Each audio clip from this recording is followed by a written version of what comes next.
इनकी बात है, जैसे ही आईने के पास में वो बैठे हुए थे तो उन्होंने देखा क्या कि उनके जो केस है, उनके जो बाल है वो काले से सफ़ेद होने चले हैं। बुढ़ापा का आगमन है, वृद्धावस्था का आगमन है।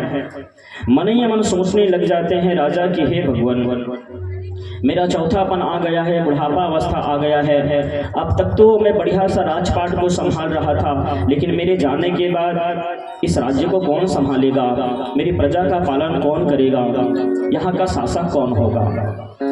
थोड़ी सी भविष्य को लेकर के, उत्तराधिकारी को लेकर के चिंतित हुए राजा। बताया जाता है कि उनकी पत्नी है, पत्नी का नाम है सुनीति। सुनीति आई, सुनीति ने देखा है, बड़े निराश हैं राजा, बड़े उदास लग रहे हैं। क्या हुआ राजा? राजा उत्तानपाद कहने लगे कि देवी, मैं तो बढ़िया सा शासक हूँ, बढ़िया सा राजा हूँ, बढ़िया सा शासन संभाल रहा हूँ, प्रजा का पालन कर रहा हूँ। भाई इस बात का है डर, इस बात का है कि देवी मैं हमारे जाने के बाद इस राज्य को कोई ऐसा शासक न मिल जावे जो प्रजा को कष्ट देवे, जो लोगों को दुखी करे, परेशान करे। कोई ऐसा शासक ना मिल जाए इस राज्य को कि टैक्सियन प्लान कर प्रणाली प्रजा को निचोड़ करके, प्रजा को परेशान करके, प्रजा को व्यथित करके उनसे कर बटोरने का जो प्रयास करे, कर लेने का प्रयास करे। महारानी पूछने लग जाती है कि राजा ये टैक्सियन प्लान क्या होता है और कर प्रणाली का कोई कुछ तो रूप बताइए। वाकई राजा को प्रजा से कितना कर लेना चाहिए, कितना टैक्स लेना चाहिए। हमारे भागवत जी में बड़ा सुंदर वर्णन है। राजा उत्तानपाद कहते हैं जिस तरीके से मधुमक्खी या भौरा पुष्प से उनका सार चुरा लेते हैं, वहां से शहद चुरा लिया करते हैं, लेकिन पुष्प को पता भी नहीं चलता। फूल ठगी सी महसूस नहीं करती है, फूल की सुंदरता में कोई कमी नहीं आती है, फूल की सुगंध में भी कोई कमी नहीं आती कि उनमें से कोई सार चुरा लिया है, उनको पता भी नहीं चलता, बिखरती भी नहीं है वो।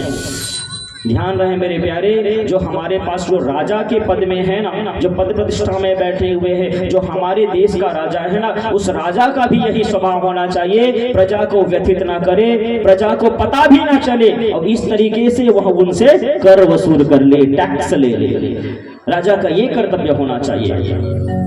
हमारे जगह तो राजा के बारे में बताया गया है कि महाराज राजा का स्वयं का सुख और दुख नहीं होता, प्रजा का सुख ही सुख है और प्रजा का दुख ही दुख है।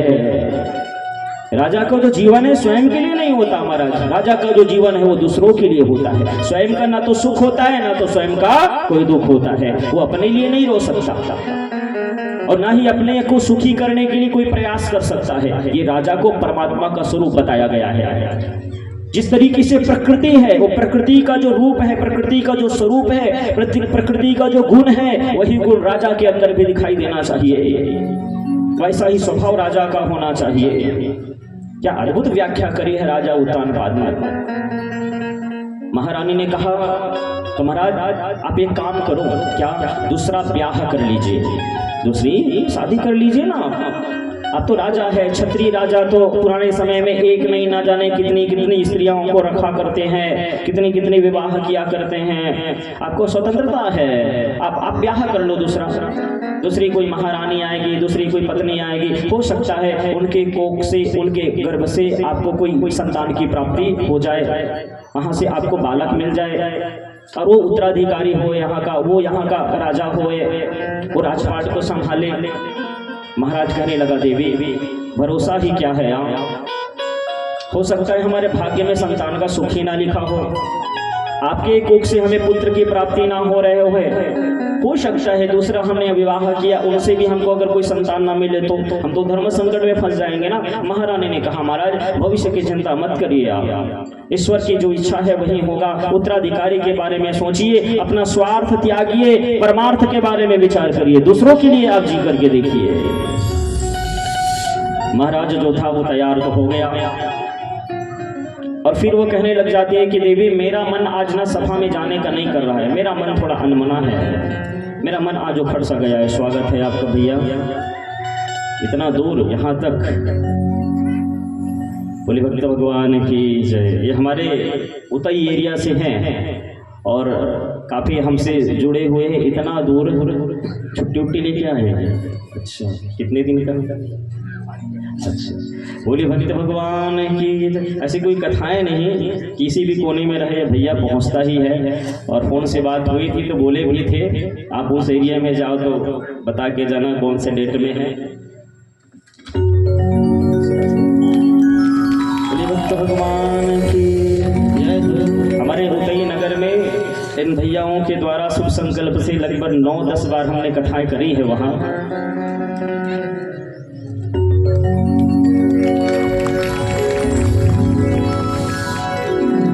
और इन भैया का विशेष प्रेम इसलिए आशीर्वाद मिलता रहता है हर एक कथाओं में, कहीं भी कोने में रहे पहुंचना हो जाता है। बड़े छोटे भाई की तरह हमको प्रेम करते हैं ये। मैं शायद कथा के बीच में भी ये वर्णन किया हूँ कि मैं खून के रिश्ते भी उतना महत्व तो है, लेकिन मैंने महाराज रिश्ते बहुत कमाए हैं, लोगों का आशीर्वाद मुझे बहुत प्राप्त होता है, मिलता है आप जैसे सब लोगों का। तो आइए थोड़ा सा प्रसंग के अनुकूल प्रसंग में ही हम सब प्रवेश करते हैं। धन्यवाद। पता नहीं था लेकिन इतने दूर आ जाओगे आप, बोले तो खेलेगी। अच्छा लगा।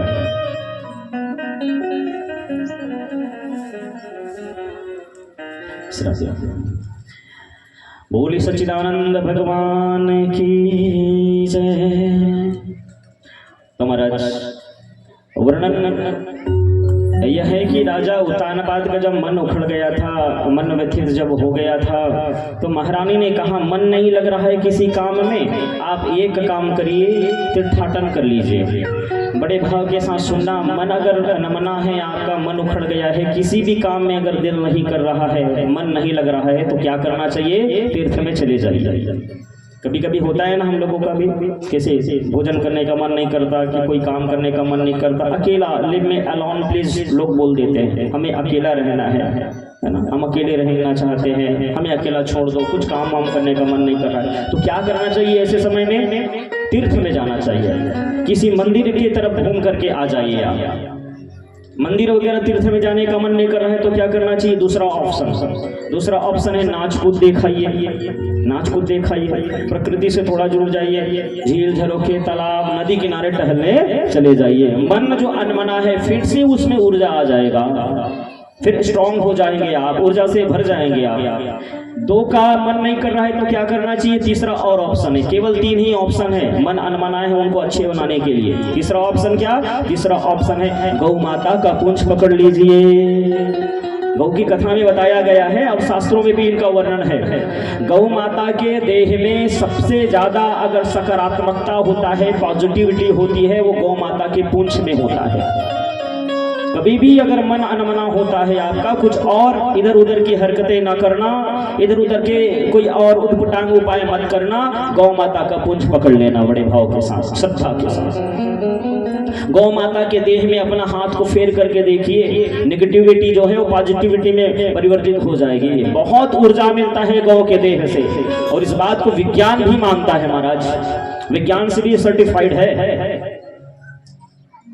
असाध्य से असाध्य जो रोग है, भयंकर से जो भयंकर रोग है, कितना बड़ा भी स्ट्रेस है, कितना बड़ा भी आपको अगर टेंशन लग रहा है, कितना भी बड़ा अगर सिरोधार्य है, सिर में दर्द है, माइग्रेन जैसी बीमारी गौ की सेवा से दूर हो जाता है। गौ में इतना बड़ा प्रभाव है, बड़ा विज्ञान है महाराज उसमें।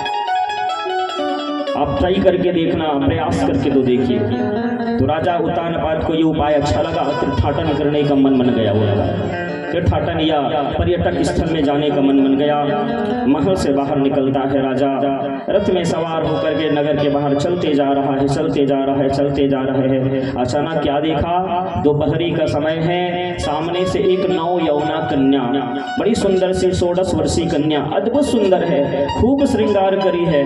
ऐसा लगने लगा है कि उस समय उस स्थिति में महाराज इस धरती पर उनको ऐसा लगने लगा है कि बड़ी सुंदर तो है, इनसे सुंदर तो कोई है ही नहीं। उनको महारानी की भी सुंदरता कम लगने लग गई।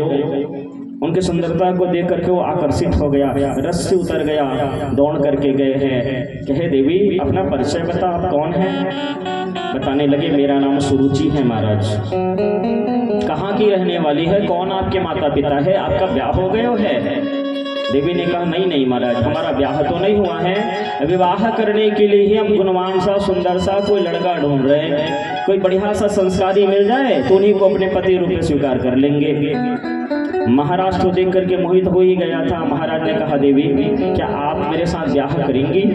मैं आपको देखकर मोहित हो गया हूँ, आपके साथ मैं ब्याह करना चाहता हूँ। महारानी ने नीचे से ऊपर देखा, ऊपर से नीचे देखा, रथ देखा सोने का उनका श्रृंगार है, अद्भुत मुकुट है उनका, अद्भुत पोशाक है। सुरुचि के मन में लोभ आ गया। सुरुचि ने देखा क्या होता है, ये बुजुर्ग हो गया है, क्या होता है बूढ़ा हो गया है, अरे मैं इनकी अर्धांगिनी बन जाऊंगी, पत्नी बन जाऊंगी तो मरते दम तक के राज भोगूंगी। हाँ बोल दिए, शादी करने के लिए तैयार हो गए, विवाह करने को तैयार हो गए। राजा बड़ा प्रसन्न हो गया और वहीं पर उन्होंने गंधर्व विवाह कर लिया। अब यहाँ पे कथा का सारांश है, यहाँ पे हम समझने का प्रयास करें। एक बूढ़ा आदमी एक जवान कन्या को स्वीकार किया है, क्यों? उसके गर्भ से मुझे कोई एक पुत्र की प्राप्ति हो सकता है, इसलिए उन्होंने कन्या को स्वीकार किया। कन्या सुरुचि ने राजा को स्वीकार किया, एक बुजुर्ग आदमी को, बूढ़ा व्यक्ति को क्यों स्वीकार किया है? अगर देखा जावे ढंग से मेरे प्यारे तो सुरुचि जो है राजा से शादी नहीं करी है, राजा से मिलने वाला संपत्ति के सुख से शादी करी है, उनसे भी उनका विवाह है। ढंग से अगर देखा जावे तो स्त्री और पुरुष में जो संबंध होना चाहिए ना, विचारों में एकता होना चाहिए, उनसे मिलने वाली जरूरतें या आवश्यकताओं की पूर्ति के लिए विवाह नहीं होना चाहिए। इनसे हम विवाह करेंगे तो हमारी जो आवश्यकता है, हमारी जो जरूरतें हैं वो पूरा होगा। लोभ में शादी करी थी महारानी सुरुचि ने, महारानी बन जाऊंगी, राज भोगूंगी, और राजा ने स्वीकार किया इनके कोख से मुझे बेटा मिल जाएगा। सुरुचि के हाथ को पकड़ लिए, महल में ले गए, और जैसे ही महल के पास दरवाजे में जाते हैं तो सुरुचि ने कहा कि सुनो महाराज, मैंने सुना है आपकी बड़ी रानी है, एक अर्धांगिनी है जिनका नाम सुनीति है। बोले हाँ। तो सुनो महाराज, जब तक कि वो महल में रहेगी तब तक कि मैं महल में प्रवेश नहीं करूंगी। जो निःसंतान रानी है आपके पास, उनको महल से बाहर निकालिए। जब तक कि वो महल में रहेगी मैं अंदर प्रवेश नहीं करूंगी। जिस तरीके से पतझड़ आने से पूर्व परसे का पत्ता झड़ जाता है, वैसे ही बांझ स्त्री को इस महल से आप बाहर निकाल दीजिए। जब तक वो रहेगी मैं अंदर प्रवेश नहीं करूंगी। राजा उत्तानपाद विलख गया, रो पड़ता है। दौड़ते दौड़ते महारानी के पास गए, कहने लगे कि सुनती, आपने कहा था विवाह कर लो, विवाह कर लो, मैं विवाह करके आ गया, और छोटी महारानी का कहना है जब तक आप रहेंगे वो अंदर प्रवेश नहीं करेंगे, मैं क्या करूं? सुनीति ने कहा कोई बात नहीं महाराज, चौथापन है, बुढ़ापा अवस्था है, यहाँ भी रहेंगे तो दूध रोटी खाएंगे, और जंगल में भी चले जाएंगे तो वहाँ ही दूध रोटी खा करके भगवान का भजन करेंगे। ये तो अवस्था ही बुढ़ापा अवस्था। बुढ़ापा जब अवस्था आता है ना मेरे प्यारे, निवेदन करना चाहते हैं सरस सरस सा भोजन करना छोड़ दीजिए, दूध रोटी खाइए और भगवान का बढ़िया सा भजन करिए। ये जो अवस्था है वो दुनियादारी के विचार करने के लिए नहीं है। आपने जितना इकट्ठा करना था, आपको जितना बनाना था, आपको जितना मेहनत करना था, आपने कर लिया है। अब बेटे बहू की बारी है, वो क्या करना चाहते हैं छोड़ दीजिए। छोटी छोटी बातों में जाकर के आप व्यधा उत्पन्न मत करिए। छोटे छोटे बातों में बेटे बहू नाती पोते को रोकना टोकना नहीं चाहिए। अंतिम समय बुढ़ापा अवस्था में अगर सुखी सा जीवन चाहते हैं मेरे प्यारे, दूध रोटी खाइए और खूब भगवान का भजन करिए। मिल जाता है रूखी सूखी खा लीजिए। अब छोड़ दीजिए संसार के मोह को, है ना, जितना करना था आपने कर लिए। ये सुनीति बता रही है। देखो सुनीति कौन है? शास्त्र नीति। बड़े भाव से सुनना। सुनीति का अर्थ क्या है? शास्त्र नीति। और सुरुचि का अर्थ क्या है? सुरुचि का अर्थ होता है हमारा मन की नीति। सुरुचि। कथा का सारांश, राजा उत्तानपाद कौन? हम और आप। ये केवल राजा की कथा नहीं है, बुरा मत मानना मेरे प्यारे, हमारी और आपकी ही कथा है। और हम सबकी दो पत्नियां हैं, एक का नाम है नीति और एक का नाम है रुचि। एक का नाम नीति है, एक का नाम रुचि है। लेकिन हम लोग क्या करते हैं? नीति को घर से बाहर निकाल देते हैं और रुचि को घर में लेकर के आ जाते हैं। आगे कथा सुनना आप लोग। सुनीति का बेटा कौन हुआ और सुरुचि का बेटा कौन हुआ? जो जीवन में नीति से चलते हैं, मर्यादा में चलते हैं ना मेरे प्यारे, उसके घर में उसके कोख से भजनानंदी औलाद जन्म लेकर के आता है, और जो रुचि से चलते हैं उनके कोख में विषया आनंद बालक जन्म लेकर के आता है। हम जीवन में नीति से चले, रुचि से ना चले मेरे प्यारे। प्राय हम लोग क्या करते हैं, मन जो कथे वही करथन हमन सब। नीति का कथे कोई समझना नहीं चाहते। शास्त्र नीति मर्यादा क्या कहती है, कोई अगर शास्त्र नीति कह भी रहा है ये नहीं करना चाहिए, ये करना चाहिए, ये नहीं खाना चाहिए, ये खाना चाहिए, लेकिन आदमी नीति को सुनता कहाँ है। अरे शास्त्र बातें को रखता कहाँ है अपने पास। मन का कहा थे, मन से ही करेंगे हम लोग। इसलिए लोग कभी कभी कथाओं तो सुनते हैं, कथाओं में जाते हैं, लेकिन कथा की बातों को अपने पास रखते नहीं है। क्यों? मन ही है ना, मन ही हमको नाचना चाहता है। मन जो कहेगा हम तो वही करेंगे। शास्त्र नीति क्या कहती है, कोई परवाह नहीं, नीति को कहने दो। भागवत क्या कहती है, रामायण क्या कहती है, कोई परवाह नहीं है। हम सब दो वृत्तियों से घिरे हुए हैं, दो मन से घिरे हुए हैं। दो वृत्ति क्या है, दो वृत्ति हम सबके पास है। जैसे घर में जब भोजन करे रहे हो ना माता मन के, मैं माता मन से ही उदाहरण लेता हूँ। माता मन अगर भोजन कर रहे हो गरी सोई घर में, मन बन गए आज कथा सुने पर जाबो कि नहीं जाना, जाबो कि नहीं जाना। एक मन कथे जाए बर और दूसरा मन है टाट नहीं जान बिगड़ कर हम थे कर, है ना। दूठन मन रहीस नहीं, वो खल्ले बना टीवी ऑन करके बढ़िया धारावाहिक देख लेता। दो मन ले देख मन ला मनाइबे करबे। आलमारी खोलिस महतारी है, ये वाले लुगरल पहनो कि ये वाले लुगरल पहनो। ईमानदारी से बताओ, काखर काखर मन में दूध रही के नहीं रही से, झूठ मत बोलना, है कि नहीं। अभी 3 दिन हो हैं, चौथा दिन में ये वाला लुगरल पहनो, तहन 5वां दिन में एला, तहन बिहाव दिन एला, वहां भी दो ठमन ले दे के कथा पान डाले में आएगी। ये डहन बैठो कि वो डहन बैठो, आगू डहन नहीं बैठो, काबर पीछू डहन बैठो, कितना बेर जाओ तो पता घलो नहीं चली महाराज। बुरा मत मानना, संख्या ज्यादा है इसलिए पीछे बैठे होंगे, ये कथा के बीच में ही बोल रहा हूँ ऐसा, है ना। तो कई बार मन बहुत नाचना चाहते, ये डहन बैठो कि वो डहन बैठो। अब भाई मन से भी होते, होटल में चल रही कभी कभी समोसा खाओ कि बड़ा खाओ। वहां भी होता है कि नहीं, दो मन। आज मन कहीं एक समोसा खाए पर दूसरा मन कहीं बड़ा खाए पर, तो ये दो वृत्ति हमेशा लोगों को नचाया करती है। यही दो वृत्ति है मेरे प्यारे। नीति का त्याग मत करना, नहीं तो हमेशा द्वंद्व में ही फंसे रहेंगे। नीति क्या करती है, नीति जो है शरीर की सुंदरता की ओर खींचती है, और सुनीति नीति जो है महाराज वो मन की ओर खींचता है, आत्मा की ओर खींचता है, और रुचि जो है वो शरीर की सुंदरता की ओर खींचता है। संसारिक जो सुंदरता है ना महाराज, जो निर्बल जब हो जाता है, मन की जब सुनते हैं ना, तो संसारिक जो सुंदरता है वो अपनी ओर खींचता है। और जिसका मन सबल रहता है ना मेरे प्यारे, उनको भगवान का चरण अपनी ओर खींचा करता है। इसलिए मर्यादा में रहना जरूरी है। मर्यादा को उल्लंघन कभी मत करना, जीवन में नीति का त्याग कभी मत करना। सुरुचि के आगमन होते ही सुनीति को घर से बाहर निकाल दिया है राजा।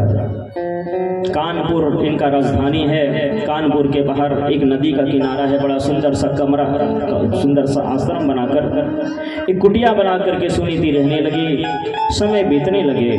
कहा जाता है जब से राजा उत्तानपाद के मकान पर, महल पर, राज्य पर सुरुचि का आगमन हुआ है, तब से वह राजा जो है मोह में ग्रसित होता गया, मोह में ग्रसित होता गया। क्यों? उनकी छोटी महारानी बड़ी सुंदर थी। कभी वो कार्य नहीं किया करता था, कभी वो काम नहीं किया करता था। कौन सा? जो मेरे प्यारे, जिससे महारानी नाराज हो जाए, महारानी रूठ जाए, महारानी को परेशान करने वाली कोई बात नहीं बोला करता था, दुखी करने वाला कोई व्यवहार नहीं करता था। इतना मोहित हो गई। सुखदेव जी कहते कि राजरे से एक दिन की बात है, राजा उत्तानपाद शिकार करने के लिए जंगल में गया था। घोड़े में सवार है, गर्मी का दिन है, बड़ा प्यासा राजा पानी ढूंढने लगा। जब पानी नहीं मिला तो घोड़े में बैठे बैठे वो बेहोश हो गया, उसी में लेट जाता है। और घोड़ा बड़ा चालाक और चतुर था, घना घोर जंगल के मध्य से निकाल करके घोड़ा जहाँ कानपुर के बाहर बड़ी महारानी आश्रम बना के रह रही थी, उन्हीं आश्रम के पास घोड़ा पहुँच गया। घोड़ा जैसे ही पहुँचा, धड़ाम से राजा धरती पर गिरा। धरती पर गिरने से कुछ आवाज़ आई गिरने की। महारानी अंदर विश्राम कर रही थी। बड़ी महारानी ने जैसे ही सुना, दौड़ करके बाहर निकली। देखती है, अरे अरे तो हमारा महाराजा है, हमारा ही स्वामी है। जल के छींटे दिए, कुछ जल उनको पान किया। होश में आया राजा। महारानी का जब बुरा हाल देखा, आंख में आंसू आ गया। राजा ने कहा, देवी महल में तू रह रहे थे, कितना राज वैभव और ऐश्वर्य था, तेरे सामने दास और दासियों की भीड़ लगी हुई रहती थी, सब सेवा में तत्पर रहा करते थे, और आज तुम्हारा कैसा बुरा हाल हो गया है। अपने हाथ से भोजन बनाना पड़ रहा है, अपने हाथ से नदी से जल लाना पड़ रहा है, जमीन पर शयन करना पड़ रहा है। देवी कैसा बुरा हाल हो गया आपका। महारानी ने कहा, कोई बात नहीं महाराज, मैंने ऐसा कुछ कर्म किया होगा, शायद यही भाग्य में लिखा था, चौथापन में आपसे विरह, आपसे विछोह।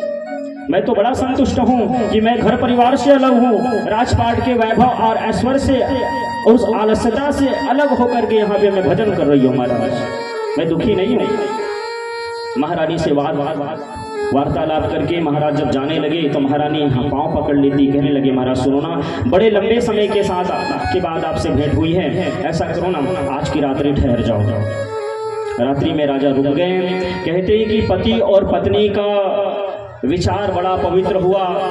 उसी रात्रि को संसर्ग हुआ और गर्भाधान करी है, गर्भवती हो गई महारानी। समय बीते 90-10वें महीने के बाद बड़ी महारानी ने भी एक बेटे को जन्म दिया है, छोटी महारानी ने भी एक बेटे को जन्म दिया है। ब्राह्मणों को बुला करके नामकरण करवाए गए, तो सुनीति के गर्भ से जो बालक जन्म लेकर के आया है उनका नाम रखा गया ध्रुव कुमार, और सुरुचि के गर्भ से जो बालक जन्म लेकर के आया है उनका नाम रखा गया उत्तम कुमार। दोनों बालक का नामकरण हुआ। राजा उत्तानपाद को पता है कि ये ध्रुव भी मेरा बेटा है। लालन पालन करने लगे। थोड़ी सी जब बड़े हुए, 4-5 साल की आयु जब हुई, महल के कुछ दूरी में ही आश्रम है इनका। ध्रुव नित्य जो है महल में खेलने के लिए आया करता था। ध्यान दीजिएगा, बचपने से ही उत्तम कुमार के साथ इनकी मित्रता है। दिन भर महल में खेलता था और संध्या होते होते वो अपनी मैया सुनीति के पास चला जाया करता था। बालक ध्रुव को पता नहीं है कि जिस महल में वो खेलने के लिए आया करता है ना, वहां का जो महाराजा उत्तानपाद है वही इनका पिता है। इनको मालूम नहीं है, पिता का परिचय नहीं है इनको। रोज खेलने के लिए जाया करता था, शाम के समय फिर वापस आ जाता।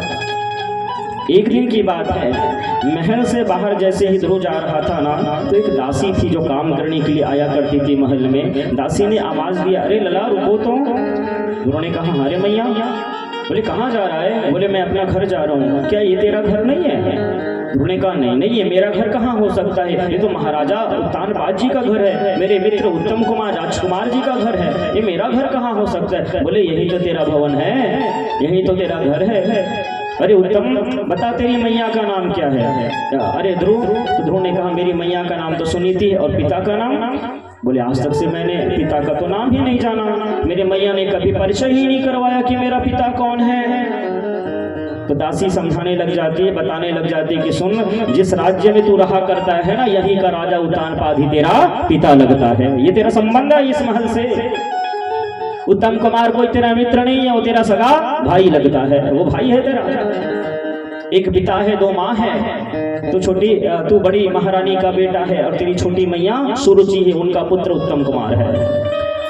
ध्रुव को जैसे ही परिचय मिला है, ध्रुव दौड़ गया महल की ओर। वापस जो घर जा रहा था ना, वो घर नहीं गया, वापस सभा की ओर दौड़ा है। और सभा में राजाधिराज बैठे हुए हैं। महाराज उत्तानपाद अपने बेटे उत्तम कुमार को लेकर, बाईं ओर सिंहासन में छोटी महारानी बैठी हुई है। सभा में दौड़ा है, पिताजी मुझे गोद में लीजिए ना, पिताजी मुझे गोद में लीजिए ना।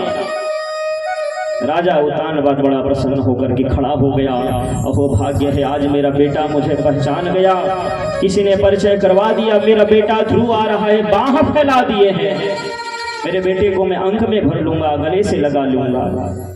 सीढ़ी चढ़ करके अब तक ध्रुव कुमार छलांग लगा के जैसे ही गले लगने ही वाले थे कि छोटी महारानी आ गई। सुरुचि ने देखा, अरे अरे ये दृश्य कैसा अद्भुत है। कल के समय में चल करके ये अधिकार भी मांगेगा, इस राज्य का 2 हिस्सा हो जाएगा, इस सिंहासन में अधिकार हो जाएगा। नहीं नहीं, इनको बताना पड़ेगा कि ये कौन है। सुरुचि दौड़े दौड़े आई, ध्रुव कुमार का हाथ पकड़ लेती है और धक्का दे करके वो सिंहासन से नीचे गिरा दिया। लुढ़कते महाराज ध्रुव कुमार नीचे जमीन पर गिर पड़ता। ध्रुव उठा है। ध्रुव ने कहा, माँ क्या कर रही हैं आप तो मेरी छोटी माँ है ना, ये राजा नहीं, ये तो साथ में मेरा पिता भी है ना। क्या मेरा अधिकार नहीं है सिंहासन में बैठने का? क्या मेरा अधिकार नहीं है अपने पिता के गोद में बैठने का? ये मेरा पिता है, मैं इनका बेटा हूँ, मेरा भी तो हक है ना माँ। सुरुचि ने कहा कि सुन, तुझे अधिकार मिल सकता है एक शर्त पर। बोले वो कैसे? चला जा इस महल को छोड़कर, चला जा इस राज्य को छोड़कर और जंगल में जा, जंगल में जाकर के तपस्या कर। तपस्या करने के बाद भगवान नारायण को प्रसन्न कर, नारायण से वरदान मांग कि छोटी माता के कोख से मुझे जन्म दे, और जिस दिन तू मेरे कोख से जन्म लेकर के आएगा उसी दिन इस सिंहासन में बैठने का तुझे अधिकार प्राप्त होगा। उस दिन तू इस राजा के गोद में बैठ सकता है, तब अधिकारी हो पाएगा। ध्रुव को एक पल के लिए विश्वास था। ध्रुव मन ही मन सोचने लगे, पिता कुछ बोलेंगे जरूर, लेकिन वह ये राजा भरी सभा में ध्रुव का अपमान सहन कर गया। लेकिन मेरी छोटी महारानी कहीं नाराज ना हो जाए, इस भाव को लेकर वो 2 शब्द भी नहीं बोले। इतना मोहांध था, इतना मोह में फंसा हुआ, इतना कामना से ग्रसित है ये राजा कि ध्रुव का अपमान सह गया, लेकिन महारानी को कुछ ना बोल पाया। ध्रुव ने कहा, कोई बात नहीं। निराश और उदास होकर रोते रोते महल से बाहर निकला। रास्ते में जब जा रहा था ना प्यारे, तो अपने ही आंख के आंसू को अपने हाथ से पोंछने लगा। घर में जाके नहीं बताऊंगा कि आज महल में मेरे साथ क्या व्यवहार हुआ है। माँ दुखी हो जाएगी, माँ परेशान हो जाएगी। संध्या का समय था, गए एक कोने में कुटिया के बैठ गए। महारानी देखती है, कहा ध्रुव कहाँ गया था? बोले महल गए थे माँ। क्या हो गया? रो रहा है, निराश है। किसी ने कुछ कहा क्या? किसी ने डांटा है क्या? किसी ने तेरा अनादर अपमान किया है क्या? ध्रुव ने कहा, नहीं माँ, कोई कुछ नहीं बोले हैं, किसी ने मेरा अपमान अनादर नहीं किया है माँ। जैसी ये वाणी सुने, लेकिन सुनी थी तो समझ गई। एक बहुत बड़ी बात बोले, माता पिता का दृष्टि इतना पवित्र होता है ना प्यारे। बच्चे अगर परेशान है, व्यथित है, बालक अगर नहीं बताना भी चाहेंगे, लेकिन माँ बाप उनके चेहरे को पढ़ लेते हैं।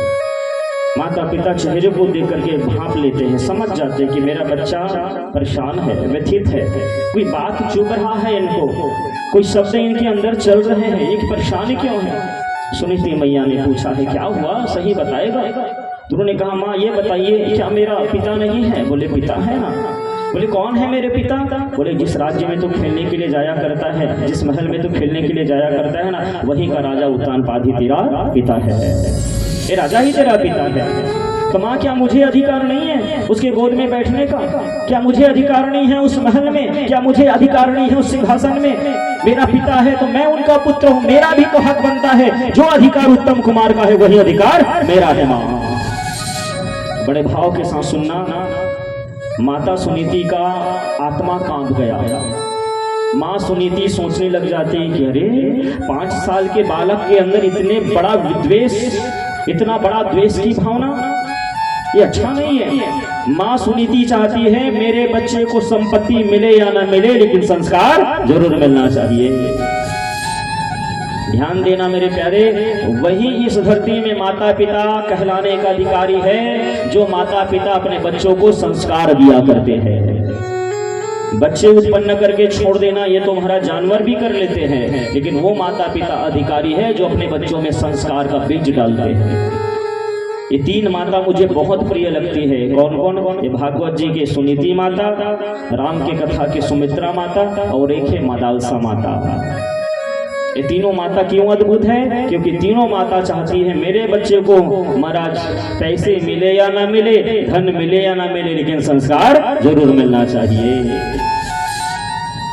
मैया सुनीति ने कहा कोई बात नहीं लाला, जो पिता तेरा चेहरा नहीं देखना चाहते हैं ना, उसके राज्य में रहना निरर्थक है, चला जाओ उनसे दूर, मत रहा यहाँ। सही बोल रही है मैया, मेरी छोटी माँ ने भी तो यही कहा है। क्या कहा? बोले जंगल में जा, तपस्या कर, नारायण का दर्शन कर, वरदान मांग, मेरे कोख से जन्म ले। तब तुझे अधिकार मिलेगा। मेरी छोटी माँ ने तो भी यही कहा है, माँ जो आप बोल रही है। सुनीति कहती है सही तो बोल रही है, जंगल जा। अरे मांगना ही है तो साधारण पिता के सामने क्यों, मांगना ही है तो जगत पिता के सामने ही मांगा जाए। कितनी बड़ी बात कही है आप मन सोच के देखो। हम अपन 5 साल के बच्चा ला पैसा पकड़ा के दुकान भी नहीं भेजा है कि नहीं। और हमारी भागवत जी की माता कहाँ भेज रही है, जंगल भेज रही है तपस्या करने के लिए। माँ चाहती है कि ये साधक बने, साधना में सुख मिलेगा मेरे प्यारे, बिना साधना के बिना तपस्या के सुख मिलने वाला नहीं है। सारी दुनिया जो है कई की खूब निंदा करते हैं, कई के नाम भी बदनाम हो गए। आज कोई भी अपन बेटी का नाम कई रखना नहीं चाहे।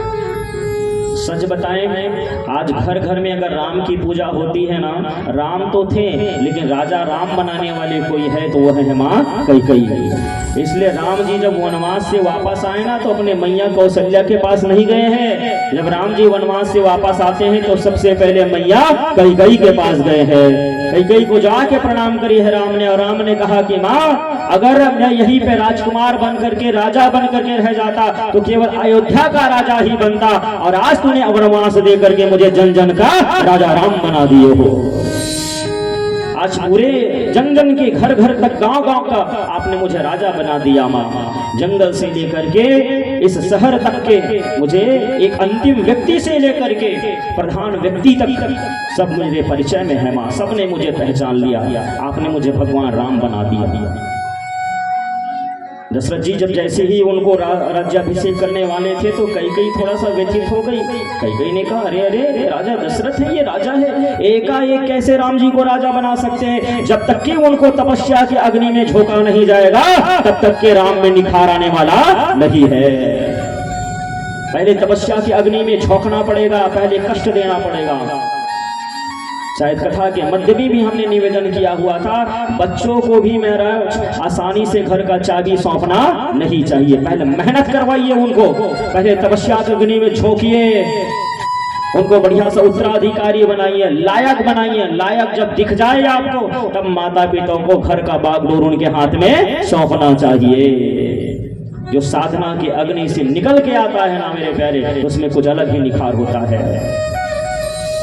झेलते हैं चोट छैनी और हथौड़े की, वही पाषाण मंदिर में भगवान बन के पूजे जाते हैं। जो चोट झेलता है, जो कष्ट सहन करता है, उन्हीं की महानता है, वही इस धरती में पूजनी बनते हैं मेरे प्यारे। आसान नहीं है राम बनना, आसान नहीं है ध्रुव और प्रहलाद बनना, कष्ट सहन करना पड़ता है।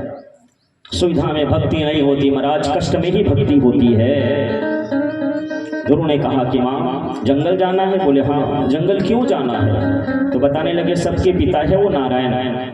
अरे माँ जंगल जाऊँ तो जंगल में तो बड़े बड़े शेर भालू रथे ना, डर लगे मोला वहाँ मोर कौन रक्षा करी। माता कथे कि जंगल तो बहुत बड़े है ध्रुव, कोख में रहे चपेट में रहे ना, जे नारायण कोख में रक्षा किए हैं, पेट में रक्षा किए हैं, वही नारायण तेरी जंगल में भी रक्षा करेगा, वही नारायण जंगल में रक्षा करेगा। अरे मैया मुझे भूख लगेगी तो कौन भोजन करवाएगा? बोले जब तेरा दांत नहीं था ना तो उसने दूध की व्यवस्था करवा दी हो, और महाराज जब दांत आ गए हो तो जिसने अन्न की व्यवस्था करवा दी हो है। चींटी से लेकर के हाथी तक पेट भरण पोषण करने का ठेका उनका है। वो जगन्नाथ है, वो जगदीश है, वो किसी को भी भूखा सोने नहीं देगा। हम साधारण से माँ बाप अपने बच्चों को भूखा सोने नहीं देते हैं मेरे प्यारे, तो जगन्नाथ कभी किसी को भूखा सोने देगा क्या? विश्वास तो करिए उस भगवान के ऊपर।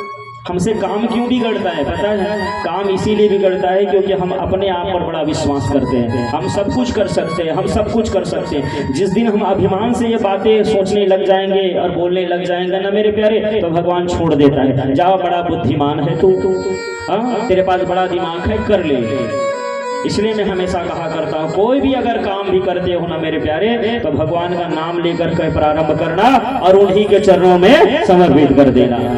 जो भी करेगा मेरा भगवान मेरे साथ है, वो अच्छा ही करेगा। विश्वास करके तो चलिए, 24 घंटा मेरा भगवान मेरा साथ है। हम ठाकुर जी के हैं और ठाकुर जी हमारे हैं। ये नियम बना के रखो, ये सूत्र ध्यान करके रखो, याद करके रखिए कि हम ठाकुर जी के हैं और ठाकुर जी हमारे हैं। सदैव यही बोलो, भगवान से दूर नहीं है, भगवान हमारे और हम भगवान के। ध्रुव ने कहा कि हे माँ मुझे जंगल जाना है। बोले हाँ जंगल चला जा। पिता मुंह नहीं देखना चाहता, तू चल यहाँ से। ध्रुव जाने लगा प्रणाम करके, और जैसे ही प्रणाम करके जा रहा था ना तो मैया ने कहा कि सुनना, मेरा प्रणाम भी नहीं करेगा ना तो मेरा आशीर्वाद तेरे साथ रहेगा, लेकिन जिस माता पिता ने तुझे आदेश दिया है, आज्ञा दिया है ना, उनके पास चला जा। तो मैया कितनी उदार है यार। अभी का अगर समय रहता ना तो मेरे प्यारे कला ही हो जाता। अरे तेरा अधिकार है, तेरा हक है, जाकर के कोर्ट कर दे, रिपोर्ट कर दे, मिलेगा हिस्सा अपना। बच्चे में बचपने से ही संस्कार बोना पड़ता है, इसीलिए कथा आ ही गया है तो निवेदन करना चाहूंगा, छोटे छोटे बच्चे के सामने कभी भी लड़ाई झगड़ा करना नहीं चाहिए। अनुकरणीय होते हैं, बहुत जल्दी ग्रहण करते हैं। छोटे छोटे नान लड़का के पास में कभी गाली गलौज करना नहीं चाहिए। आजकल तो गली गली में महाराज जी चड्डी नहीं संभाल सके तो वो इसे भयंकर गाली देते हैं। अजी की ना जी, हाँ छोटे छोटे बच्चे ऐसे गाली बका करते हैं जो ढंग का पैंट पहनना नहीं जानते। वो बोलते हैं कहाँ से सीखे हो, बताएंगे फिर आओ पूरा विवरण कहाँ से सीखे। निवेदन करते हैं मेरे प्यारे, बिगड़ने के लिए हजारों दुकानें खुली हुई है। रावण और कुंभकर्ण बनाने नहीं पड़ते, रावण और कुंभकर्ण बनने के लिए हजार दुकान है, लेकिन ध्रुव और प्रहलाद तो बनाना पड़ता है, तराशना पड़ता है। कुम्हार जब मिट्टी से पात्र बनाता है ना मेरे प्यारे, तो कभी कभी बनाते बनाते वो चीलम भी बना देता है और कभी कभी वो मटकी भी बनाता है। हमारा भी संतान जो है ना वो चीलम की तरह मत बन जाए, हमारा संतान मटकी की तरह होए। चीलम और मटकी का अंदर है, चीलम वह है जो स्वयं जलते और दूसरा घरों जलाए काम आती, स्वयं जलती भी है दूसरों को भी जलाती है। और मटकी वह है जो स्वयं शीतल रहती है और दूसरों को भी शीतलता प्रदान किया करते हैं। हम माता पिता अपने बच्चों को ऐसा ही संस्कार डालें। ये जब ध्रुव की कथा जब बोलता ना मन गांव शहर में जाकर के कथा पंडाल मन में, तो कई बार आदमी मन आके बोलते पंडित जी आज के जो संतान है, आज के जो युवा पीढ़ी बिगड़ते जा रहे हैं, उसके बारे में भी कुछ बोला करें। अच्छा क्या सारी गलतियां युवा पीढ़ी की है, माता पिता की नहीं है? थोड़ा दिल में हाथ रख करके विचार करो कि क्या सारी गलती बच्चों का ही है, माता पिता का नहीं है? माँ बाप बचपने से उनको झुकाना नहीं सिखाए रहते, झुकना नहीं सिखाए रहते, इसलिए जवानी अवस्था में भी वो झुकते नहीं है। बचपना जो होता है ना मेरे प्यारे, वो नरम पौधे के समान होता है, जिस ओर मोड़ोगे उस ओर वो मुड़ जाएंगे, लेकिन जो जवानी होती है ना वो अकड़ के लिए होता है। बचपने में जो झुकना नहीं सीखेगा, लाख भी चाहेगा माता पिता, वो भविष्य में कभी झुकने वाला नहीं है, वो कभी नहीं झुकेगा, वो टूट सकता है। जवानी जब आएगी तो अकड़ के जो चलने वाले वो टूट भले जाएगा, लेकिन झुकेगा कभी नहीं। इसलिए संस्कार अगर डालना है तो बचपने से ही डालिए महाराज। साधना की उस अग्नि में भट्टी में झोंकिए, समझाइए उनको। ये सारी बातें क्यों बोलना पड़ता है कथा में? क्योंकि हम चाहते हैं बुढ़ापा अवस्था में आपको दुख सहन करना न पड़े, बुढ़ापा अवस्था में कष्ट न मिले, हमारे बेटे हमारे बच्चे हमारी खूब सेवा करें। अगर बचपने से ये बोए रहेंगे ना महाराज, तो भविष्य में आपको फल चखने को मिलेगा। नहीं तो स्थिति परिस्थिति से आज गांव और शहर सब परिचित है, होगा क्या? तो निवेदन करना चाहते हैं संस्कार डालें। जिस तरीके से आप ट्यूशन के लिए खर्च करते हो, स्कूल पढ़ाने के लिए खर्च करते हो, वैसे ही बच्चों को रामायण भागवत पढ़ाइए, उनसे कहिए बचपने से ही तिलक लगाया करे, हाथों में कलावा बांधा करे, गले में कंठी धारण करे। एक मुसलमान भाई जब देखबे ना तो महाराज हमन पहचान जथन टोपी पहने रहते, ये मुसलमान भाई है। बचपन से छोटे से लेकर के बुजुर्गों तक के देख लो, आप पहचान जो। हाँ जी, एक सिख भाई मतलब हमन पहचान जथन, चाहे लड़का रहे चाहे सियान एवं सिख हरे। एक ईसाई भाई मतलब हमन पहचान जथन, लड़का रहे चाहे सियान हो ये ईसाई हरे। लेकिन हमारे सनातन धर्म में ही कोई पहचान नहीं है। हमारा सनातन धर्म भी तो पहचान होना चाहिए। जब से सबसे पुराना अगर कोई धर्म है तो केवल और केवल सनातन धर्म है। बाद में तो ये सारे अलग अलग बनाए गए हैं महाराज। पूर्ण अगर पुराना है तो सनातन धर्म है। हम भगवान से बने हुए हैं, ये धरती उन्हीं का बनाया हुआ है। तो हमको बचाना चाहिए। और चारों तरफ अगर देखा जाए तो सब के सब हमारे सनातन धर्म को खोदने में लगे हुए हैं महाराज, तोड़ने में लगे हुए। सबसे ज्यादा इधर ही प्रहार किया जा रहा है, हमको ही बिखेरने का प्रयास किया जा रहा है, हमको ही महाराज बरगलाने का प्रयास किया जा रहा है। क्यों होता है? क्योंकि हम अपने संस्कारों से दूरी बनाते जा रहे हैं। ये बात अगर व्यास गादिल बोलबे तो आदमी का कहते हैं महाराज हम तो बड़ा धार्मिक संस्कार। अब ये सब चीज तो मन में कर लेते हैं महाराज, ये सब चीज दिखाए का जरूरत है। हम तो भगत आदमी हैं, हम तो बड़ा धार्मिक आदमी हैं, ये सब चीज दिखाए का जरूरत है। मन में सब बन जाते, मन में मंदिर बना डरते, मन में पूजा पाठ कर डरते, तो मन में उहुल काबर नहीं बना लो। हाँ, मन में भट्टी बना लिया करो, मन में पी लिया करो, वो खरबर काबर जान लगते। हाँ, मन में मांस बना लिया करो, चुन चानन खा ले करो महाराज, वो खरबर काबर ये सब चीज करे लगते। भैया ये बेफालतू की बातें और ये बातों का जाल मत बुना करे, है ना? तो ध्यान रहे, मैं जहाँ जहाँ भी कथा करता हूँ ना तो कुछ दक्षिणा जरूर मांगता हूँ। वैसे भी कथाकार मला दक्षिणा देना चाहिए, हाजी की ना जी, है ना? कथा सुने के बाद दक्षिणा देना चाहिए, जहाँ से कथा सुने हमें। तो अपन तो दक्षिणा ये कहीं मांगेंगे आप सभी से, पहली बार आए हैं इसे बता दे रहे हैं, हमें दक्षिणा चाहिए अपनी कथा का। कल से आप सभी अपने बच्चे के माथे में तिलक लगाओगे और हाथों में कालावा बांधोगे, है ना? सब आदत लगा डालिए। और केवल बच्चे ही नहीं, आप सभी बड़े बुजुर्ग भी अपने माथे में तिलक लगाएंगे और हाथों में कलावा बांधेंगे। हमारा भी कोई पहचान होना चाहिए। और ये है हेलो छोड़ो और जय श्री कृष्णा बोलो। ये हाय हेलो तो छोड़ दीजिए, फोन में हेलो के जगह अगर कोई शब्द बोल सकते तो जय श्री कृष्णा या राम राम बोल सकते हैं। उन लोगों को देखना सब बोलते हैं अपना अपना, हमें ही लोग नहीं बोलते, हम लोगों को शर्म आती। हेलो, है ना? जय श्री कृष्णा बोलो, हेलो की जगह राम राम जी बोलो, क्या जाता है भाई? अचानक ही भगवान का नाम मुख से निकल जाएगा। ये परंपरा में होना चाहिए। लइकल तैयार करके स्कूल गाड़ी में स्कूल भेजा थे महाराज, हाय टाटा बाय बाय, ये काय मिल रही है? घर से कुछ नहीं मिलना है। अच्छा ईमानदारी से बताओ, हाय हाय कब करते आदमी? हम हाय हाय कब करते? जब कहीं कुछ नुकसान हो जाते तब हाय हाय करते ना, कहीं कुछ नुकसान हो जाते तब हाय हाय करते आदमी। अब वो लड़का बेचारा पढ़े जाते बोला हाय टाटा बाय, ये काय दिन करना अच्छा चाहिए। तो शुरुआत यहाँ से करिए, बच्चे को जय श्री कृष्णा राम राम बोल करके घर से स्कूल के लिए विदा करिए। वापस आएगा राम राम बोलेगा, प्रणाम करेगा। कई जन्म कहते हैं महाराज ये सब चीज दिखाने का जरूरत है। महाराज दिखाने वाली बात नहीं है, ये हमारी संस्कार वाली बात है। हमारी भी पहचान होनी चाहिए, हम लगने चाहिए कि हम भगवान के हैं और भगवान हमारे हैं। ये प्रारंभ की स्थिति बता रहे हैं, निवेदन कर रहे हैं आप सभी से। जिस तरीके से सुनीति माता जो है ध्रुव को चाहती है, माता पिता को प्रणाम करके घर से निकल, मेरा आशीर्वाद तो तेरे साथ है। ध्रुव महल गया है, महल में जाकर के सभा लगा हुआ था, पिता को प्रणाम करी। छोटे मातल प्रणाम करते कि मैया आशीर्वाद दे, आपके हो ना जंगल जाए पर मैं जंगल जात हो तपस्या करे के लिए। राजा उतान कथे कि हरे ध्रुव अपन छोटी मैया की बात अति बुरा मान गए कि महल घर छोड़ के जावा था हम। अरे जंगल में जाओगे बड़े बड़े हिंसक प्राणी होगा, मार के खा जाएगा, रुक जा। ध्रुव ने कहा नहीं पिताजी, मेरी मैया ने कहा है कि हमारे जो सच्चे पिता है वो नारायण है, वो जगत पिता है, वो सबका पिता है। मेरे भी पिता है, आपके भी पिता है, मेरे मैया के भी पिता है, वो सब की पिता है। मैं तो उन्हीं से मांगूंगा, मैं उन्हीं के पास जा रहा हूँ। और छोटी मैया और पिता का प्रणाम करके महल से बाहर निकले। महल से जैसे ही निकलते हैं, कानपुर से निकल रहे, अब जंगल की ओर जा रहे हैं। एक निवेदन करना चाहते हैं, घर से जब भी निकले तो माता पिता का प्रणाम करके जब निकलेंगे ना मेरे प्यारे, अगर जीवात्मा की पुकार परमात्मा है तो जीवन में कोई ना कोई महात्मा चल करके जरूर आएगा। बिना महात्मा के दिग्दर्शन के, बिना महात्मा की कृपा के, बिना संत के आशीर्वाद से भगवान नहीं मिल सकता।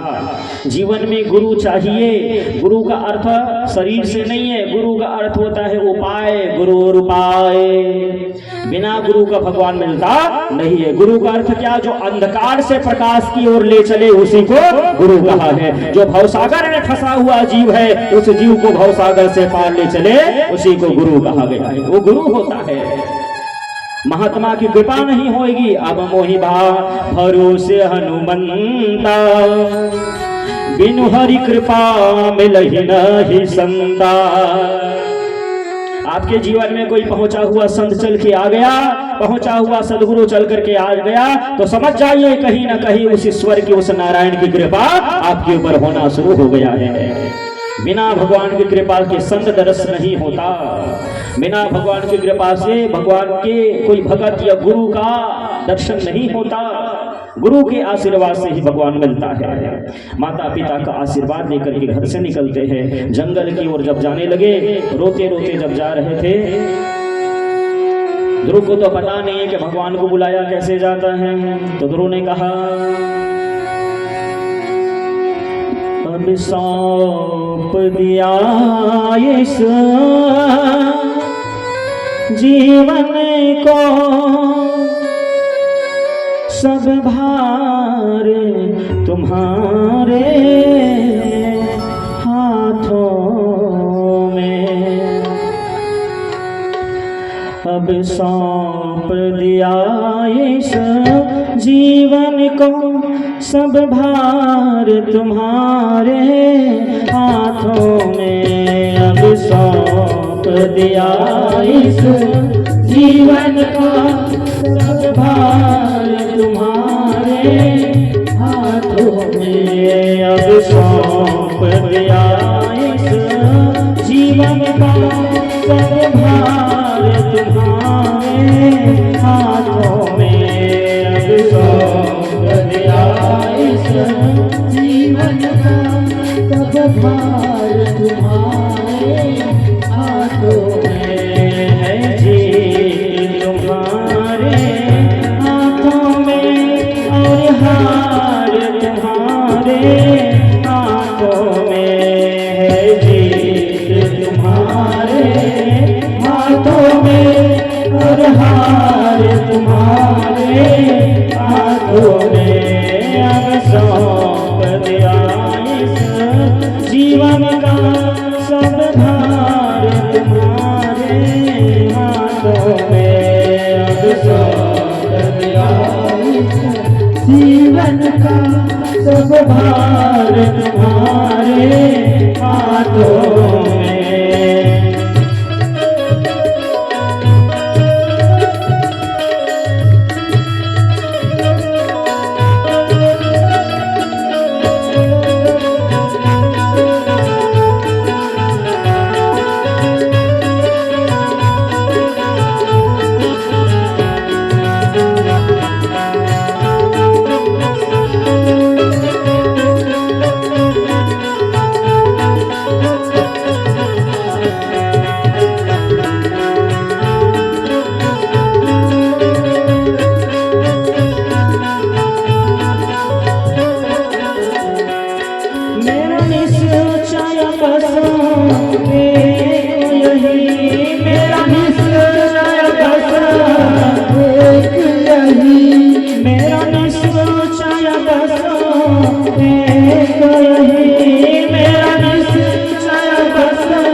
सब प्यार तुम्हारे हाथों में, सब प्यार तुम्हारे हाथों में। अब सौंप दिया इस जीवन का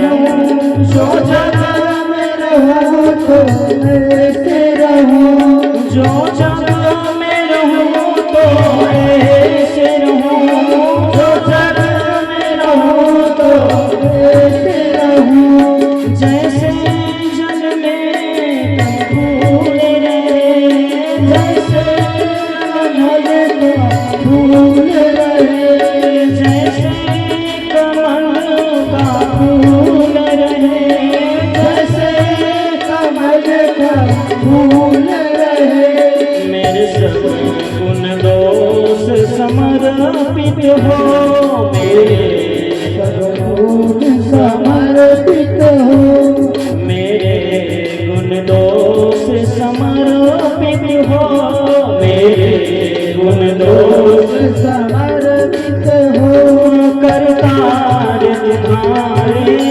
आंखों में, करतार तुम्हारे आंखों में, अब सौंप दिया इस जीवन का।